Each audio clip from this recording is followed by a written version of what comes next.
வணக்கம் நண்பா. ரெடிமேடில் வாங்கின குபூஸை வச்சு எப்படி வீட்டிலே சவர்மா பண்ணலான்னு இந்த வீடியோவில் பார்த்துருவோம். சட்டியை காய வச்சு அதில் வெண்ணெயை உருக வச்சுருவோம். வெண்ணெயை உருக்கி ஆயில் ஆக்கிட்டு அந்த ஆயில்லையே நம்ம மிளகு போட்டு பிரட்டி வச்சுருந்த போன்லெஸ் கறியை அதில் போட்டு பொரித்து எடுத்துக்குவோம். சிக்கனை நார்மலாக 65 போடுற மாதிரியும் கூட பொரித்து எடுத்துக்கலாம். எங்கள் வீட்டில் வெண்ணெய் இருந்தனால அதில் ட்ரை பண்ணோம். அதுக்கப்புறம் ஒரு முட்டைக்கோஸை ஸ்லைடாக வெட்டி வச்சுக்கிட்டோம். சிக்கனை பொரித்த வெண்ணெயில் இதை லைட்டாக வதக்கி எடுத்துக்கிட்டோம். பொரித்த சிக்கனையும் வதக்கின முட்டைக்கோசையும் மயோனைஸ் ஊற்றி கிண்டி எடுத்துக்கிட்டோம். அதுக்கப்புறம் தோசை சட்டியை காய வச்சுட்டு வெண்ணெயை கொஞ்சம் உருக்கி வச்சுட்டு ரெடிமேடாக வாங்கின நம்ம குபூஸை நல்லா முன்னே சுட்டு எடுத்துக்கலாம். வெண்ணெய் பிடிக்காதவங்க நெய்யை கூட ஊற்றி ட்ரை பண்ணலாம்.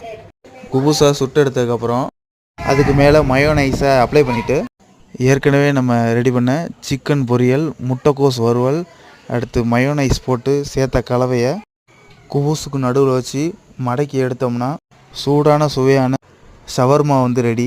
இந்த ஷவர்மா கடையில் சுருட்டி பேப்பர் வச்சு தருவாங்க. ஆனால் எங்களுக்கு சுருட்டை வரலன்றக்காண்டி நாங்கள் மடக்கி ரெடி பண்ணியிருக்கோம். அதனால் டேஸ்ட்டு குறையிறதுக்கு எந்த ஒரு வித வாய்ப்பும் இல்லை. கடையில் சாப்பிட்ட ஷவர்மா மாதிரியே அச்சஸலாக இருந்துச்சு.